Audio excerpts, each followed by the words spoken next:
입으신 일은 저와 여러분의 죄를 사하셨다라고 하는 사실입니다. 예. 이사야서 53장에 예수님의 그 십자가의 고난에 대한 부분이 잘 예언되어 있는 그 말씀처럼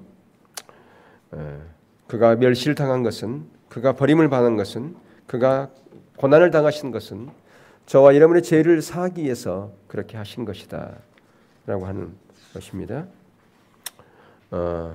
그리고 두 번째로 예수님의 십자가와 부활을 통해서 하나님과 단절된 관계가 회복되었다.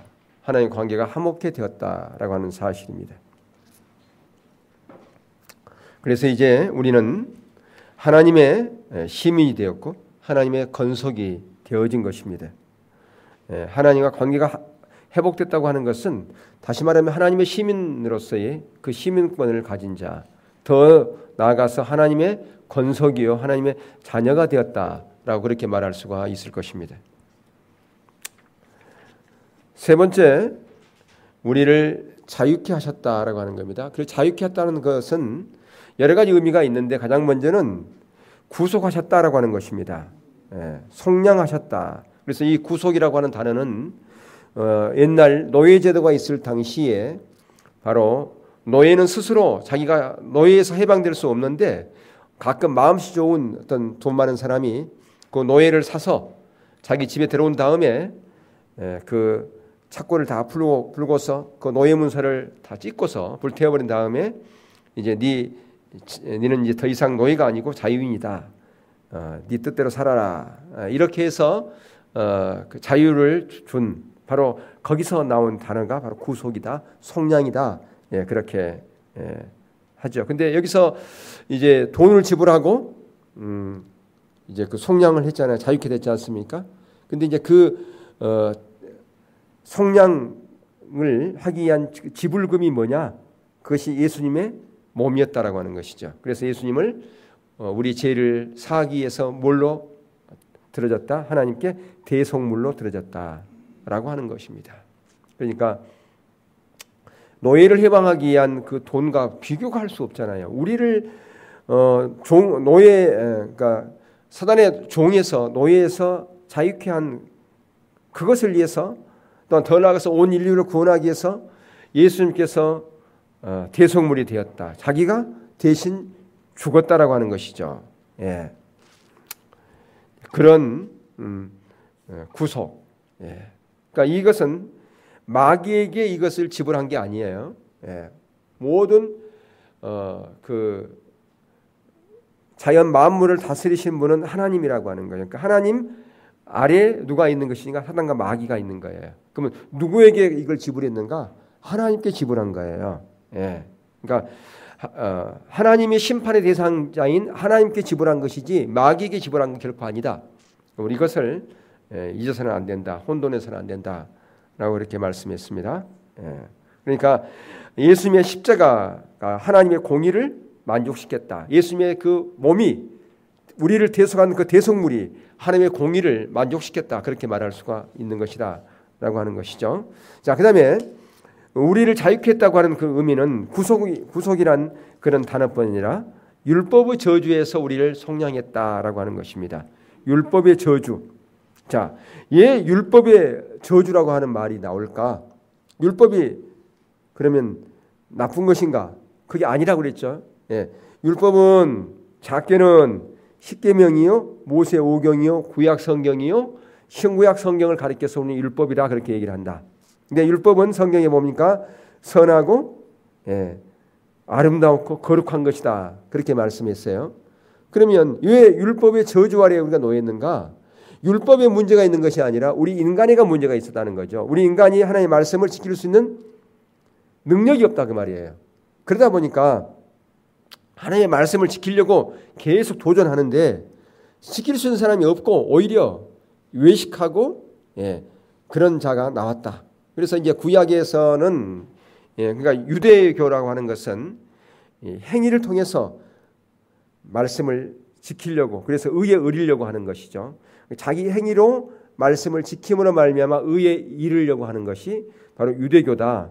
근데 유대교뿐 아니라 불교는 그럼 어떤가? 예. 또 무슬림은 어떤가? 거기도 다 마찬가지예요. 자, 행위를 통해서 의에 이르려고 구원에 이르려고 하는 것이다. 그래서 불교 같은 경우는 도를 닦음으로 말미암아 득도한다 그러잖아요. 예, 해탈의 경지에까지 간다라고 하는 거잖아요. 해탈의 경지, 그게 바로 죄가 없는 그런 자리까지 가기 위해서 뭐예요?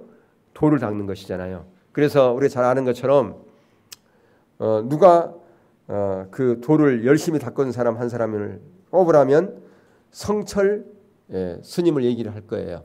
그는 가부좌를 틀고서 잠을 앉아가지고 얼마 동안 잠을 안 잤다고 그래요? 몇십 년 동안 잠을 안 잤대요. 눈 뜨고. 그리고 옷 한 벌 가지고 몇 년을 살았어요? 예, 몇십 년을 살고. 이쑤시개 하나 가지고 몇 년 동안 쓰고. 이쑤시개 하나 가지고 어떻게 썼을까 그거. 쓰고서 또 말렸다가 또 쓰고. 어떻든 그렇게 도를 닦았던 사람인데 여러분 보세요. 여러분 가부좌를 틀고서 눈 딱 뜨고 여러분 몇 시간이나 있을 것 같아요? 여러분 같으면 하루? 저는 하루도 못 있을 것 같아요. 잠이 와가지고.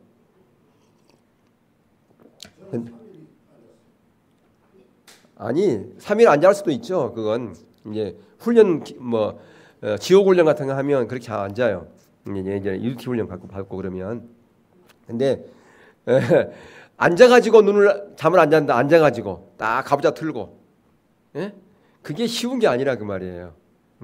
근데 그런 자도 죽을 때 뭐라고 유언했느냐. 나는 도를 제대로 못 닦아가지고 지옥에 가니까 너희들은 더 많이 도를 닦아가지고 나같이 지옥에 오지 말아라 그렇게 얘기를 했단 말이에요. 그러면 성철 같은 그런 분도 도를 제대로 못 닦아가지고 지옥에 갔는데 보통 사람은 어떻게 그걸 따라잡겠습니까? 그게 다시 말하면 우리 행위로 어떤 구원에 이를 자가 있다 없다 아무도 없다 그 말이에요. 근데 모든 종교는 다 자기 행위를 가지고 의에 이르려고 했다 그 말이죠. 그러니까 우리 잘 아는 것처럼 예수님께서 비유로 두 사람이 성전에 올라가는 부분을 얘기하잖아요. 한 사람은 누구요? 바리새인, 한 사람은 세리. 예. 바리새인은 기도할 때 눈을 탁 뜨고서 그냥 당당하게 기도하잖아요. 하나님, 저는 저 세리와 같지 않음을 감사합니다. 저는 일주일에 2번 금식하고요. 저는 안식을 철저히 지키고요. 11조 철저히 하고요. 금도 구제하고요. 뭐 등등 이렇게 했어요. 당당하게 하나님께 나갔지 않습니까? 뭘 가지고? 자기 행위를 가지고 하나님께 나가지 않습니까? 근데 그 세리는 고개도 들지도 못해요. 가슴을 치면서 하나님 저는 죄인입니다. 저를 궁일하게 해달라고. 예, 그냥 지금 뭘 의지했어요? 자기 행위를 의지한 게 아니고 누구의 은혜를 하나님의 은혜를 의지해서 간 거예요. 오늘날 말하면 주님의 십자가의 공로를 의지하여 나갔다 그러면 하나님 앞에 누가 의롭다고 얘기했습니까? 바리새인이 아니라 세리다 그 말이에요. 왜? 바리새인은 자기 행위를 의지하여 나갔고 세리는 하나님의 은혜를 의지하여 나갔기 때문에. 예, 그래서 이사야서 66장 4절에 보면 우리의 의를 가지고 우리 행위를 가지고 하나님께 나가는 것은 걸레 옷을 입고 하나님께 나가는 것과 같은 것이다. 그렇게 말씀하고 있지 않습니까? 그러니까 지금 여기에 율법의 저주라고 하는 것은 바로 내 행위를 가지고 하나님께 나가려고 그러면 그게 뭐냐? 저주받는 거라 그 말이에요. 율법의 저주라는 게 그거예요. 그러니까 율법의 저주. 그러니까 내 행위로 하나님께 나가려고 하는 그러한 모든 삶의 영역에서 우리를 뭐에 자유케 했다. 그럼 어떻게 나가라 그러냐? 너 행위로 나가는 것이 아니라 내 십자가의 공로를 의지해서 나가. 예. 하나님의 은혜를 의지해 나가라 그 말이에요. 그런 율법의 저주에서 우리를 자유케. 어떻게 하나님께 율법을 뭐함으로 말미암아? 율법을 폐지함으로? 아니요. 율법을 완성함으로 말미암아 그렇게 하셨다. 그러니까 예수님께서는 율법을 폐하러 온 것이 아니라 율법을 완성케 했다 그 말이에요. 그러니까 그 의미는 뭐냐? 율법이 주어진 목적 4가지를 우리가 알 필요가 있다. 그런 거. 순서가 매우 중요한데 로마서 7장 6절 7절 거기서 보면 가장 먼저 율법이 주어진 목적은 우리 죄를 뭐하기 위해서 드러내기 한단 말이에요. 우리 죄가 있는가 없는가를 말씀이 없으면 말씀이 우리의 삶의 거울인데 거울을 보면서 우리의 애가 뭐가 묻었냐 안 묻었냐 아는 것처럼 우리의 심령에 더러운 때가 묻었냐 안 묻었냐를 뭘로 알 수 있는가? 이 말씀의 거울로 통해서 아는 거라. 우리 죄를 드러내게 하는 거예요. 법이 없으면 내가 지금 법을 지킨지 안 지킨지 모른단 말이에요. 교통목표가 있어야 빨간불에는 씁니다. 예, 통과하면 그것은 교통목표를 어기는 것입니다. 교통목표가 있으니까 우리가 알잖아요. 교통목표가 없으면 빨간불 있어도 그냥 지나가도 이게 문제가 없는 거예요. 법이 없으니까. 근데 법이 있음으로 말미암아 내가 어떤 죄를 졌는지 우리 죄를 드러내게 하는 거라 그 말이에요. 그게 첫 번째 목적이. 두 번째는 죄를 더 희망시킨다 그 말이에요. 뭐냐? 우리의 현주소를 보게 하는 거예요. 우리가 얼마나 악한 존재라고 하는 것을 보게 하는 거예요. 죄를 희망시키는 게. 우리 인간의 존재라는 것은요. 하지 말라 그러면 더 하게 돼 있다 그 말이에요. 그게 그러니까 하나님의 말씀을 내가 지키려고 하면 할수록 더 안 돼. 더 안 지켜져. 예. 이게 말씀 앞에서 뭘 그러면 아니 지키지 말라 그런 건가? 아니라는 거예요. 우리의 모습을 보라는 거예요. 안 되는구나. 안 돼. 그러니까 로마서 7장에서 사도 바울이 오라 나는 공고한 사람이로다. 이 사망의 몸을 쓰고 나를 건져내라. 하나님의 말씀을 지키려고 하면 할수록 안 되는 자기의 모습을 보면서 그것 때문에 오라 나는 곤고한 사람이로다. 이 사망의 몸에서 누가 나를 건져내라. 그렇게 애통해하는 자리로 갔을 때 그때 뭘 발견했어요? 주님의 십자가가 보는 거예요. 그래, 네 힘으로는 안 돼. 네가 율법의 저주 아래 놓여 있지 않냐. 그러니까 네 힘으로 하나님의 말씀을 지키려고 그러면 안 지켜지고 더 죄를 짓게 되는 거야. 그게 율법의 저주 아래 있어. 근데 그것을 해결하기 위해서 예수님이 십자가에 달려 죽으신 거야. 그러면서 뭘 줬느냐? 우리 안에 성령을 줬지 않느냐? 보혜사 성령을 우리가 할 수 없는 것을 하게 하게끔 해서 성령을 줬지 않느냐? 그러면서 8장에 가가지고 그 생명의 법이 그 성령의 법이 우리를 자유케 한다라고 그가 한호성을 지르는 거예요. 그렇구나. 그 성령의 법이 나를 자유케 하는구나. 무엇을 통해 주어진 예수 그리스도 십자가를 통해서 주어진 그 성령의 법이 나를 자유케 하는구나 라고 하는 거예요. 그러니까 그 십자가가 바로 우리를 율법의 저주에서 속량했다 그 말입니다. 그래서 이제 마지막 네 번째, 그러니까 세 번째가 그런 게 뭐냐면 이 율법은 예수 그리스도께로 인도하는 뭐라고요? 가정교사라 그 말이에요. 그 십자가로 우리를 인도하는 거라 그 말이에요. 십자가로. 예. 율법은 예수 그리스도로 인도하는 가정교사다. 십자가를 보게 한다 그 말이에요. 그래서 그 십자가를 통해서 성령의 법이 나를 지배할 때 네 번째, 이 하나님의 말씀이 내 삶의 규범으로 그때 내 능력이 아닌 성령의 능력으로 지키게 된다. 이게 바로 율법이 주인 네 가지 목적이었다라고 하는 것입니다. 그래서 이렇게 율법의 저주에서 우리를 자유케 하셨다라고 하는 것이죠. 예, 그래서 골로새서 2장 14절에서 보면 그 우리를 대적하는 율법 조문들 그것을 율법 조문들을 지우시고 제거하여 버리고 십자가에 못 박아 버렸다 그렇게 돼 있어요. 예, 율법 조문들을요. 그래서 그 율법 조문이 아니라 이제는 율법 의무는 우리는 죽이는 것이요 영은 우리는 살리는 것이다. 예, 고린도후서 나와 있어요. 그러니까 의문 옛날 성경은 의문이라고 되어 있어요. 근데 요즘 성경은 율법 조문이라 그렇게 되어 있어요. 그러니까 영어 성경으로 보면 영어에 레더라고 되어 있어요. 편지라 그 말이에요. 예전에는 하나님의 말씀이 다 편지였잖아요. 서신서. 예, 고린도후서 한번 볼까요? 3장인가 있어요. 이건 지금 예전 성경인데 여기는 의문이라고 되어 있을 거예요. 고린도후서 3장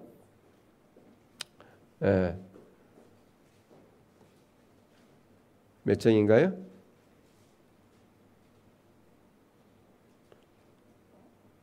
의문은 우리를 죽이는 것이요. 6절 보세요. 6절. 그 3절도 보면 너희는 우리로 말미암아 나타난 그리스도의 편지니 이는 먹으로 쓴 것이 아니요 오직 살아계신 하나님의 영으로 한 것이며 또 돌비에 쓴 것이 아니요 오직 육의 신비에 한 것이라. 이게 신비에 새겼다 그 말이에요. 이게 이제 에레미야 31장 31절 이하에 나와 있는 것이죠. 이제 새 언약을 맺으리니 예전에는 너희의 남편이 되었어도 너희가 내 말씀을 지키지 않았는데 이제는 이 말씀을 어디에 새겨버린다고? 신비에 새겨버리겠다. 그렇게 에레미야 32장 31절에 바로 신약을 바라보면서 쓴 그 말씀이 에레미야 31장 31절 이하라 그 말이에요. 그러니까 이제 돌비에 새긴 것이 아니라 신비에 새긴 것. 그게 바로 성령께서 오신 것을 얘기하는 거예요. 그러면서 6절에 제가 또 우리를 새 언약의 일꾼 되기에, 새 언약이 뭐예요? 신약이잖아요. 새 언약 일꾼 되기에 만족해 하셨으니 의문으로 하지 아니하니. 의문이 뭐라고요? 율법 조문. 그러니까 의문으로 하지 아니하고 오직 영으로 함이니, 의문은 죽이는 것이요 영은 살리는 것이다. 그러니까 이걸 또 이제 잘못 해석해 가지고 여러분 의심하지 마세요. 의문을 가지면 죽습니다. 이렇게 하면 또 엉터리가 되는 거예요. 그런 의문이 아닙니다. 이건. 이건 의문이 뭐라고요? 성경 말씀을 얘기하는 거예요. 율법 조문. 율법 조문. 예전에는 어디에 새겼다고 처음에 주신 하나님의 말씀은 돌비에, 십계명 돌비에 새겼지 않습니까? 이제는 우리 신비에 새겼다고요. 그게 뭐예요? 영. 그러니까 6절에 의문으로, 그러니까 율법 조문으로 하지 아니하고 오직 영으로 함이니, 율법 조문은 우리를 죽이는 거라 그 말이에요. 율법 저주 아래 우리가 놓여 있었으니까, 율법에 문제가 있어서가 아니라 우리가 그것을 지킬 수 있는 능력이 없었기 때문에 오히려 그 율법이 우리를 죽이게 했다. 근데 영이, 십자가를 통해서 우리에게 주신 성령이 우리를 살리게 했다. 그러면서 7절 돌에 서서 새긴 죽게 하는 의문의 직분도 영광이 있어 이스라엘 사람들이 모세의 얼굴에 없을 영광으로 인하여 그 얼굴을 조목하지 못하였거든. 하물며 영의 직분이 더욱 영광이 있지 아니하겠냐. 그러니까 우리가 모세보다 더 훨씬 더 뭐한다? 영광스러운 자다. 그 얘기하고 있는 겁니다. 우리가 신약에 있는 저와 여러분이 구약에 있는 사람보다 더 얼마나 큰 축복입니까? 그렇죠?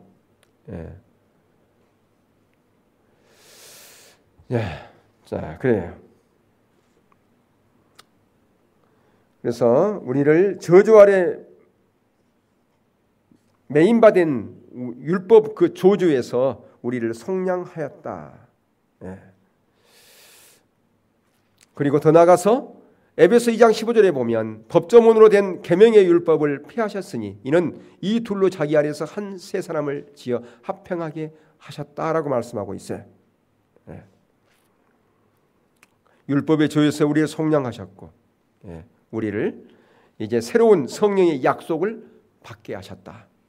그게 어디에 나와 있어요? 저 밑에 99페이지 중간 밑에 보면 갈라디아서 3장 13절 14절이 있어요. 한번 읽어보겠습니다. 시작. 그리스도께서 우리를 위하여 저주를 받은 바 되사 율법의 저주에서 우리를 속량하셨으니 기록된 바 나무에 달린 자마다 저주 아래에 있는 자라 하였습니다. 이는 그리스도 예수 안에서 아브라함의 복이 이방인에게 미치게 하고 또 우리로 하여금 믿음으로 말미암아 성령의 약속을 받게 하려 함이라. 이제 저와 여러분 율법의 저주 속량받아서 우리 안에 계신 성령님이 와 계셨다고 하는 것은 성령의 약속을 언약 백성으로서의 우리가 살아간다 그 말이에요. 그러니까 아브라함에게만 하나님께서 언약을 맺은 것이 아니라 저와 여러분에게도 언약을 맺었어요. 그러니까 우리가 언약 백성이에요. 그 증거가 뭡니까? 우리 안에 계신 성령님이 와 계셨다고 하는 거예요. 증표예요. 신비에 새겨버렸다 그 말이에요. 예전에는 언약 백성의 그것을 뭐에 새겼어요? 돌비에 새겼잖아요. 근데 이제는 어디에 언약 백성이라고 언약에 그것을 어디에 새겨버렸다고요? 신비에 우리의 가슴에 새겨버렸다. 그래서 성령님이 와 계시잖아요. 자, 그리고 그 우리를 자유했다고 하는 그 의미 세 번째가 예수님께서 우리의 육신 곧 옛사람을 뭐 했다고요? 죽이셨다. 우리의 옛사람은 언제 시작된 것입니까? 아담이 타락한 그때부터 이 옛 본성이 시작된 거예요. 타락한 본성, 옛 자아. 그래서 어디서부터 온 거라고요? 아담과 하와가 선악과를 따먹는 그때부터 온 거예요. 그래서 아담의 후손인 저와 여러분은 모두가 다 죄인이라 그 말이에요. 그래서 그 타락의 본성을 가지고 있어요. 옛 자아를 가지고 있어요. 근데 그 옛 자아가 언제 죽었다고요? 예수님이 십자가와 함께 못 박혔다 그 말이에요. 그런데 왜 우리의 이 자아가 가끔 튀어나올까? 죽었다는데.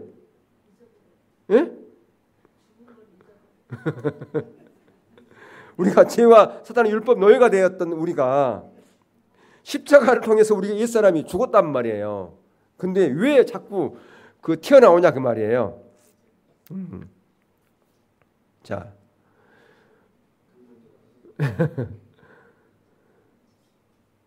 그러니까 우리가 다 자아는 죽었는데 왜 그러냐면 우리 안에 아직까지도 자기 중심적인 신앙 가운데 있으면 그렇다고 말이에요.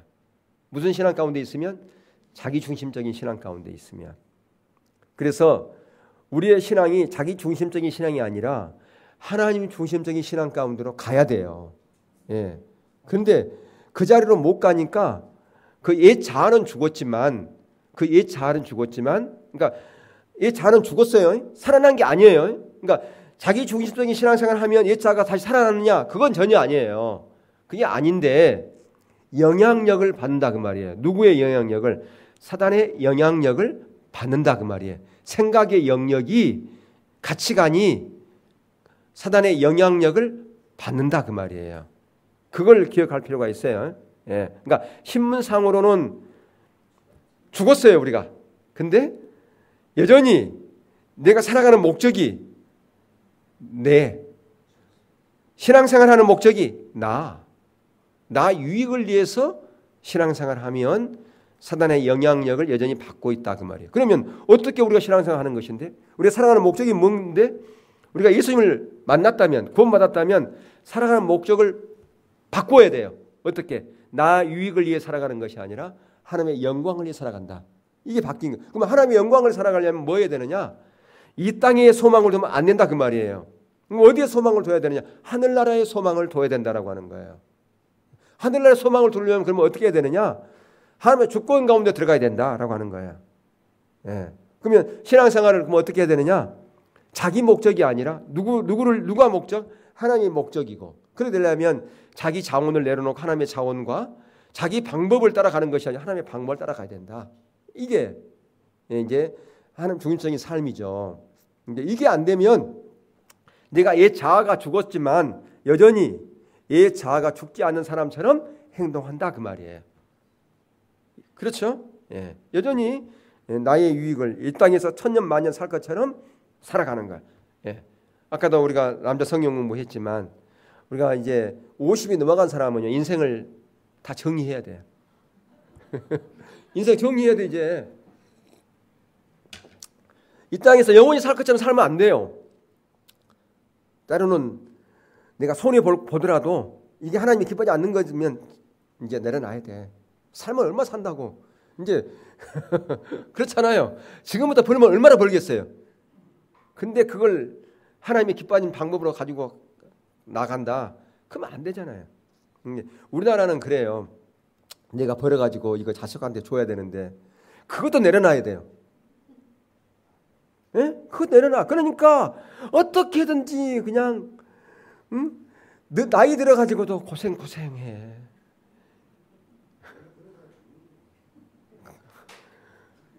그러니까 죽는 건데 이제 얼마 안 남았잖아요. 죽는 것이. 그러니까 인생을 정리를 잘하라 그 말이에요. 남은 인생 하나님 보기에 부끄러움이 없이 그렇게 정리를 하자 그 말이에요. 우리 인생을 50이 넘어간 사람은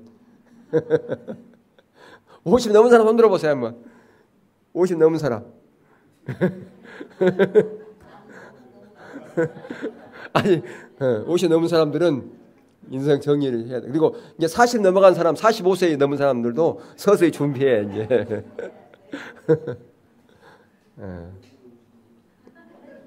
그리고 40이 안 넘었어도요 몰라. 우리 인생은 올 때는 순서대로 왔지만 갈 때는 순서대로 안 가. 그러니까 모르는 거예요 그거. 그러니까 항상 준비해야 돼. 갈 준비를. 여러분 갈 준비 잘하는 게 중요해요. 이스라엘 백성들이요 항상 갈 준비 준비하고 다녔어요. 그게 뭘 했다는 거예요? 그 사람들이 항상 몸에 뭘 지지고 다녔습니까? 유서. 유언장을 항상 갖고 다녔어요. 그러니까 뭐예요? 항상 그 사람들은 내일을 준비했다는 거 아니겠어요? 유언장을 갖고 다녔다는 것은. 그러니까 유대인들이 살아가면서 맨날 핍박당하고 맨날 죽고 그랬으니까 언제 죽을지 모르는 거예요. 그러니까 유언장을 갖고 있었는데 보세요. 그리고 유언장을 갖고 내일을 준비했던 사람들, 그런 사람들을 미래에 대해서 준비한 사람들, 그런 사람들이 보세요. 세계를 지배하고 있잖아요. 여러분 미국이 세계를 지배하고 있죠. 유대인들이 지배하고 있어요. 모르셨어요? 유대인들이 지배하고 있는지? 정계, 학계 이런 모든 분야에 다 유대인들이 지고 있어요. 미국의 이 금융 다 누구 건데? 다 유대인들 것 아니잖아요. 유대인 거잖아요. 대학교 이런 거 다 누가 갖고 있어요? 유대인들이 갖고 있어요. 세계 경제를 미국이 하는 것 같지만요. 아니에요. 유대인들이 지고 있어요. 유대인들이. 그러니까 중국이 무서운 게 뭐냐면 중국은요. 이스라엘을 연구하는 재단이 있어요. 그게 프로젝트가 엄청나게 커요. 유대인 연구하는 프로젝트가. 그걸 아니까. 우리나라 있어요? 유대인 연구하는 프로젝트? 없지 않습니까? 그래서 내 아는 어떤 그분도 그걸 이스라엘에서 공부하신 분인데 중국에 가 있어요. 대학교에서 있어요. 왜 이스라엘 연구하는 그 재단에 있어요. 그 사람들이 유대인들이 지금 어떻게 전국 세계를 이 금융계를 지금 지배하고 유동하고 있는가? 이거 다 연구하고 있어요. 저도 몰랐는데 얼마 전까지만 하더라도 유대인의 돈이 일본에 엄청나게 들어갔대요. 근데 그것을 딱 빼버리면 일본이 어렵대요. 한국에 투자했다가 한국 걸 빼버리면 한국이 어렵다는 거예요.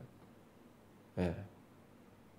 그러니까 그분 얘기가 한국에 IMF가 온 것도 다 그런 것 때문에 온 거라는. 무서운 거 아닙니까 그게? 예. 뭐 얘기하다가 옆으로 나갔는데 자 그래서 내일을 우리가 준비하자. 그래요. 예. 그러니까 우리 한국 사람들은 이 노는 거 잘 못하잖아요. 노는 거. 응? 그러니까 호주 가가지고 제대로 못 놀고 왔잖아요. 그러니까 그게 맨날 일마다 그러는 거예요. 일마다가 평상시 좀 놀 줄도 알고 그래야 되는데 여행도 하고 그래야 되는데 여행할 줄을 모르니까 어떻게 여행할지도 모르는 거예요. 그러니까 저도 지난번에 태국 갔는데 이제 처음으로 이제 안식년 갔잖아요. 안식년 2주 안식년 2주 안식년 해가지고 이제 갔는데 일주일 만에 돌아왔어요. 못 있겠더라고요. 그래 어디로 가느냐? 제주도. 어디로 갔겠어요? 제주도? 기도원으로 들어갔어요. 거기가 편하더만요 보니까. 왜? 안 쉬어봤으니까 이걸 어떻게 할지는 모르는 거예요 이게요. 그러니까 그런 것도 자꾸 이렇게 쉬어보고 해야 어떻게 쉴지도 알고 그러는 거예요. 여러분들 얼마 전에 이제 봉주로 갔다 왔잖아요. 그거 자주 해야 돼 그런 거. 그거 그렇게 자주 가봐야 어떻게 쉴지도 아는 거예요. 또 갔어요. 그래서 그때 회비 10,000원씩 냈다면서요. 10,000원의 그 행복을 누렸잖아요. 10,000원 내고 너무 좋았다죠 그러잖아요. 그럴 때는 농사 짓는 것도 내려놓고 그 뭐 떼돈본다고 거기 가요. 봉주로 가야지. 돈도 안 나오는 거.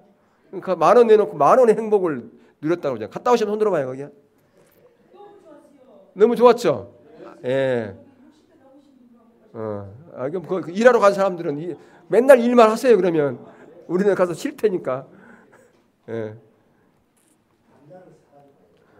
그러니까 이제 저는 그때 몸이 좀 힘들어가지고 못 갔는데 중국 갔다 와서 감기병도 있고 그래가지고 이번에 또 가세요. 예? 그때 갈 때 또 다른 분들은 밭에 가세요. 일하세요. 예? 그래서 그래 떼돈 보세요. 밭 일해가지고.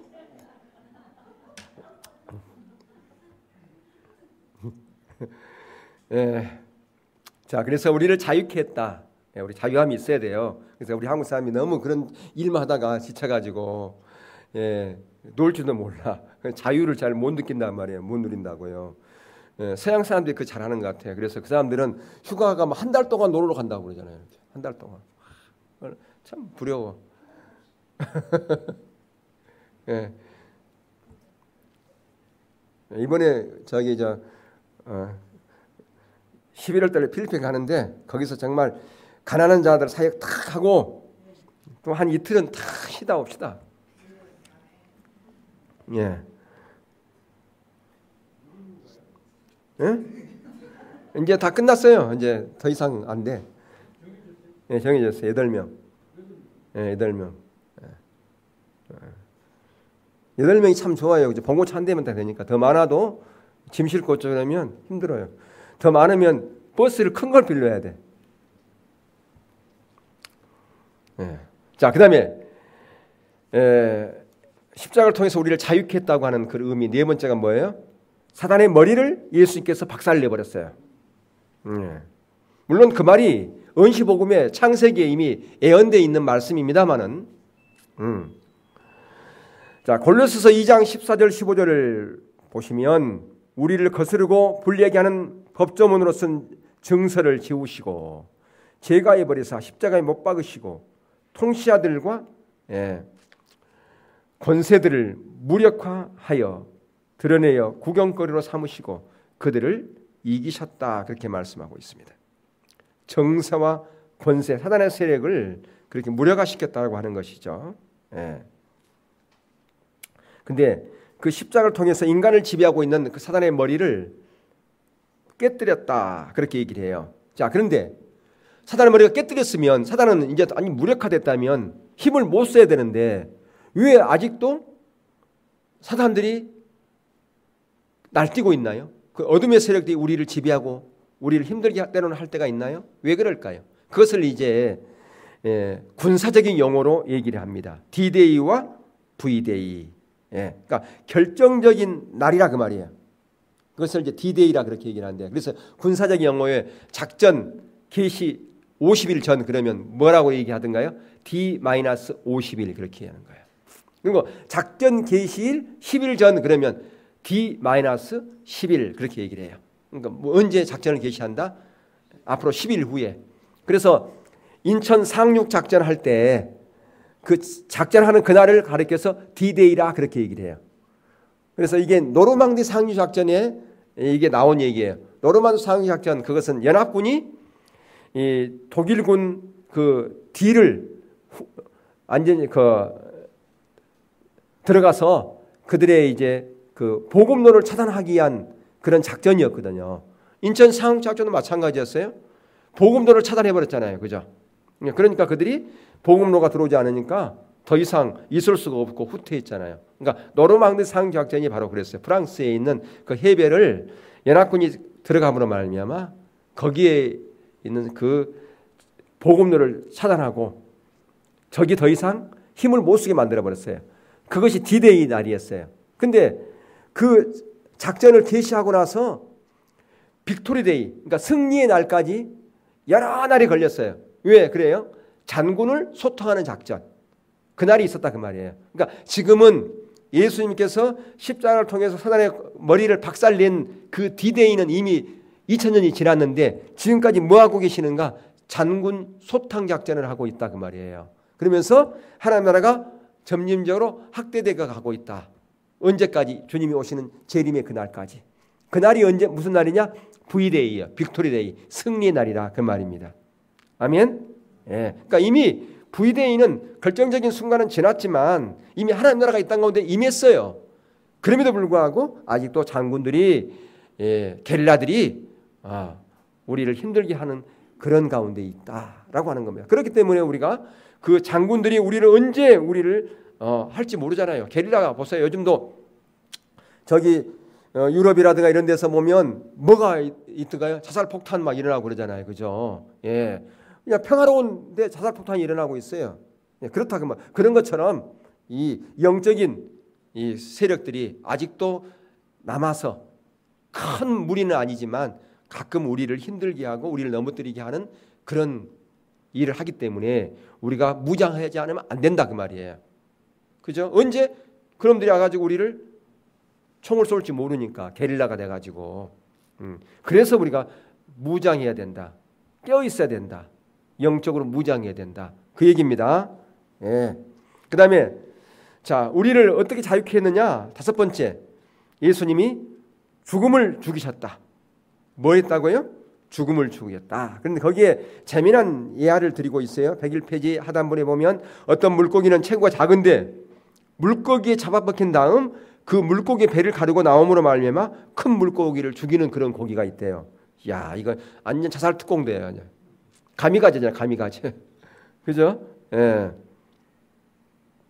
근데 예수님께서 그렇게 했다 그 말입니다. 그러니까 죽음에 상킴받으셨어. 죽음이 그 사단의 세력이 예수님이 십자가에 달려 죽으시니까 야, 우리가 승리했다. 그렇게 그들이 자만했잖아요. 근데 다시 살아나고 그들의 그 모든 어둠의 건설을 박살내버렸다 그 말입니다. 죽음의 배를 가르고 죽음을 이기셨다. 그래서 여러분들 우리가 부활절 날 찬양 중에 뭐예요? 뭘 이기시고? 예? 죽음을 이기시고 무덤에서 살아나셨네 그러잖아요. 뭘 이기시고? 죽음을 이기시고 죽음을 그렇게 이기시고 예. 죽음의 세력을 멸하셨다라고 하는 것이죠. 예. 그래서 그런데 중요한 것은 믿는 저와 여러분에게 뭐가 있다고요? 부활의 생명이 있다 그 말입니다. 예. 그러니까 부활의 생명이 있기 때문에 그리스도인들이 이 땅에서 세상을 떠날 때 뭐라고 얘기하는 거예요? 예수님께서는 잔다 그랬어요. 예. 누구의 집에 가가지고 잔다 그랬던가요? 마리아 마르다 집에 누가 있었어요? 그들의 아우 누가 있었는가요? 나사로가 죽었다 그랬나요? 잔다 그랬단 말이에요. 예, 그래요. 우리는 자는 거예요. 자는 건데 그러면 우리의 육은 잘지 모르지만 영은 어때요? 바로 주님의 품에 가는 거예요. 바로 예. 그래서 우리에게는 바로 부활의 씨앗이 다 있다라고 하는 것입니다. 예수님의 십자가를 통해서. 그다음 여섯 번째, 하나님의 영광을 위해 살도록 우리를 사셔서 하나님의 소유 삼으시고 우리를 자유케 하셨다라고 하는 겁니다. 이제 우리는 저와 여러분은 누구의 소유예요? 하나님의 소유. 예. 예수님께서 십자가 달려 죽으심으로 말미암아 이미 값을 지불하고 저와 여러분이 하나님의 소유가 되었어요. 자, 그러면 하나님의 소유니까 저와 여러분 하나님의 소유 맞습니까? 예, 진짜요. 그러면 하나님의 소유니까 누구의 뜻대로 살아야 되겠어요? 하나님 뜻대로. 진짜로요? 아멘. 예, 정말 하나님의 영광을 위해 살아야 된다 그 말이에요. 우리의 몸은 우리 게 아니에요. 내 게 아니다 그 말이에요. 그러니까 우리가 청지기의 삶이라 그렇게 얘기하잖아요. 우리에게 주신 건강, 지혜, 물질, 또 그 다음에 달란트, 그 모든 것이 다 누구에게서 온 거예요? 하나님께로 온 거라. 하나님께서 우리에게 주신 거예요. 그러니까 우리는 청지기의 삶을 살아야 된다. 바로 그 말과 똑같은 의미예요. 이게 하나님의 소유라고 하는 것은. 예, 내가 하나님의 소유인데. 그러니까 예전에 그런 거예요. 어떤 아버지가 죽으면서 그 재산을 아들에게 안 물려줬어요. 누구에게 물려줬냐면 종에게 물려줘. 종에게. 아니 그럴 수가 있어. 어떻게 아버지가 죽으면서 엄청나게 많은 재산인데 그것을 아들에게는 한 푼도 안 물려주고 종에게 준 거예요. 그러면서 아들에게 그런 거예요.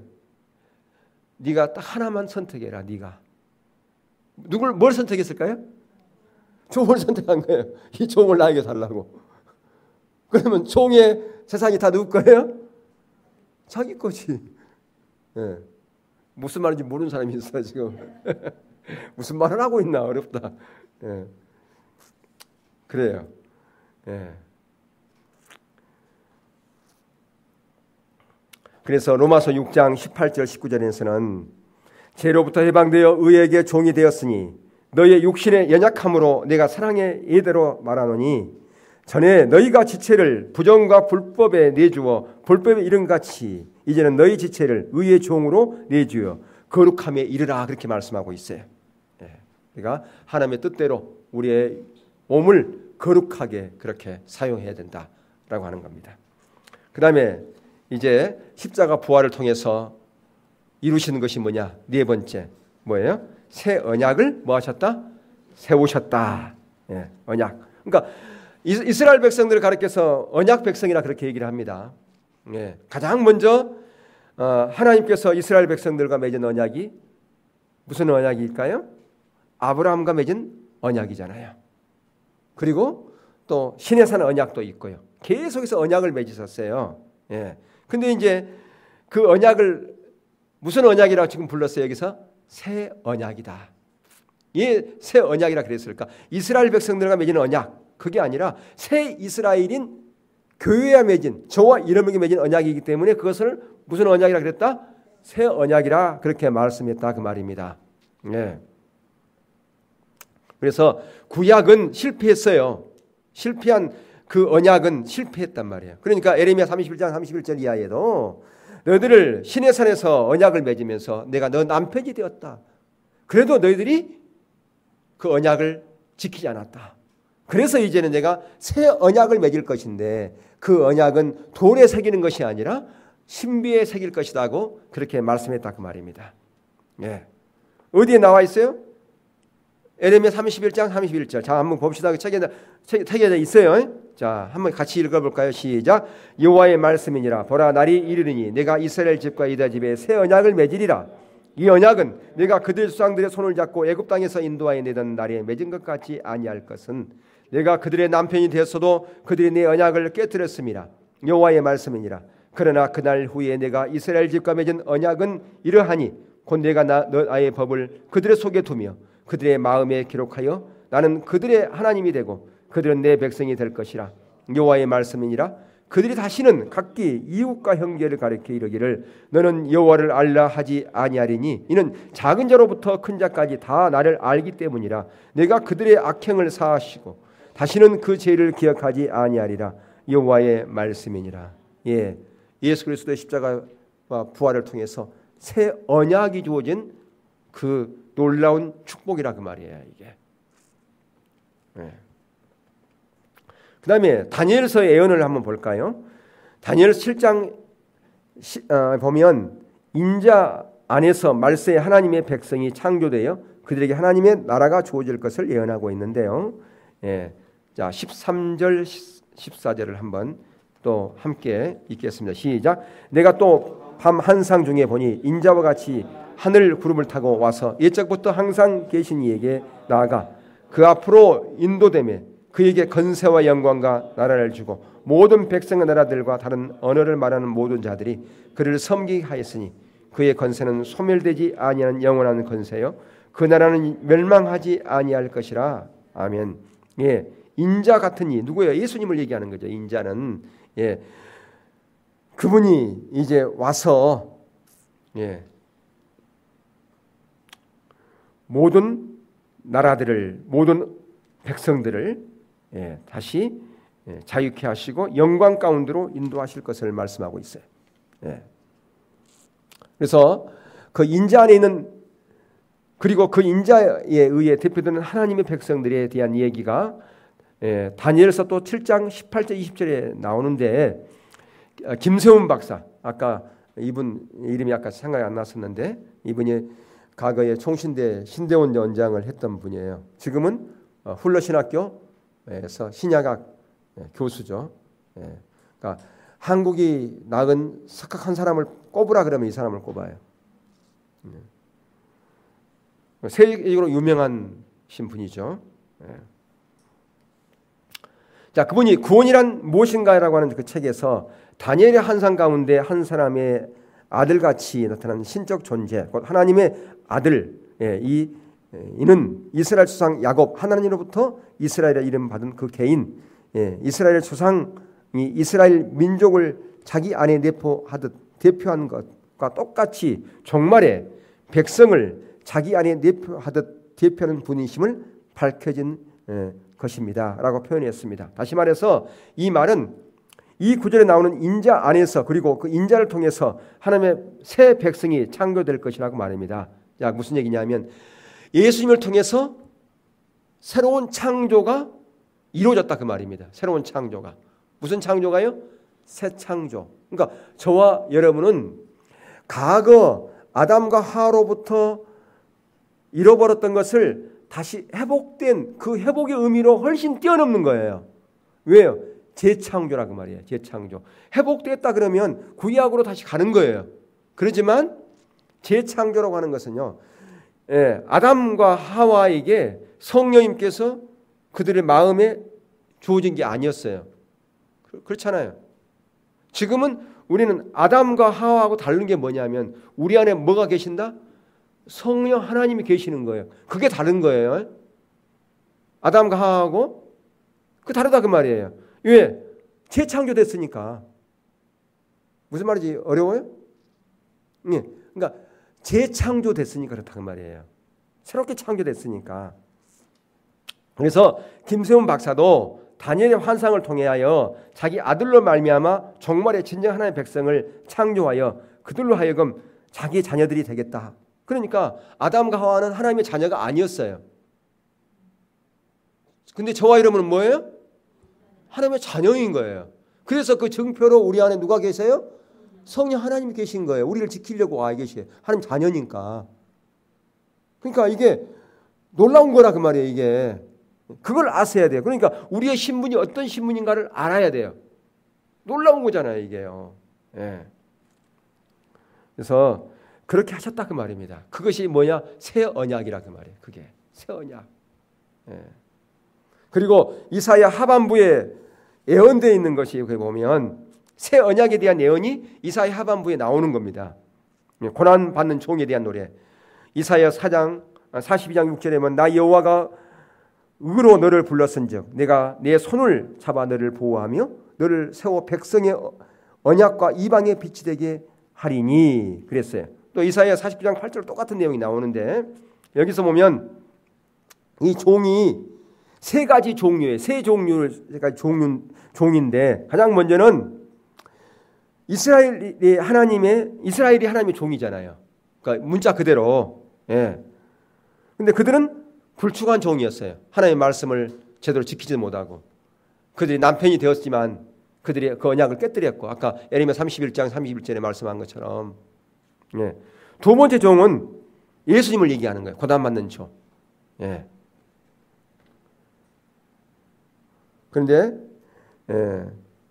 특히 성경에서 이 종은 이스라엘의 완성자, 이스라엘의 대표자 혹은 온전한 이스라엘을 얘기하고요. 그런데 이사야 하반부에 나오는 한 종류의 종이 나옵니다. 이 종은 고난받는 종도 아니에요. 이사야 53장 이후로 오직 복수 형태로 나옵니다. 그래서 니키 건물은 이 부분을 어떻게 설명했느냐? 교회로 이해했어요. 이 세 번째 나온 종을. 자, 근데 거기에 보면 십자가 형태로 나오잖아요. 이스라엘과 신약의 교회가 있죠. 예, 그 가운데 예수님이 있었다는 거죠. 예수님을 기점으로 해가지고 이스라엘과 새 이스라엘이 나눠졌다는 겁니다. 그러니까 새 이스라엘은 뭐예요? 새 언약의 백성 누구? 저와 여러분 교회를 얘기하는 거예요. 예. 자, 그래서 이 세 번째 종류의 종들은 이것은 뭐냐? 이방인과 유대인들이 하나 된 것이다. 예수님의 십자가를 통해서 새 언약을 이루는 새 이스라엘을 이루는 하나의 오늘날로 말하면 교회를 이루었다. 그렇게 얘기를 합니다. 그래서 그 종의 후손들이다. 그런데 이에 살펴본 것처럼 예수님은 자신을 인자라고 불렀을 뿐 아니라 자신을 이사야 하반부에 나오는 하나님의 고난받는 종으로 오셨다는 사실을 분명하게 말씀하고 있어요. 그렇죠? 예수님이 그렇죠? 고난받는 종이 누구라고요? 예수님이라고. 예, 그걸 예표하고 있다 그 말입니다. 그러니까 이사야 하반부에 바로 새 언약에 대한 예언이 이렇게 나와 있다라고 하는 것을 지금 설명하고 있어요. 자, 그다음에 세 번째 십자가를 통해서 새 언약을 세우신 예수님. 성경은 예수님의 십자가와 부활이 성경대로 되어진 사건이라고 말하고 있는데 예수님은 성경에 예언된 대로 십자가를 통해서 뭘 이루셨어요? 새 언약을 이루셨어요. 새 언약을 세우셨어요. 그래서 누가복음 22장 19절 20절 보면 예수님께서 잡히신 전날 밤 그가 이제 몸이 찢기실 것을 얘기하시고 그 상징으로 뭘 했어요? 성찬 예식을 했던 것을 볼 수가 있습니다. 예.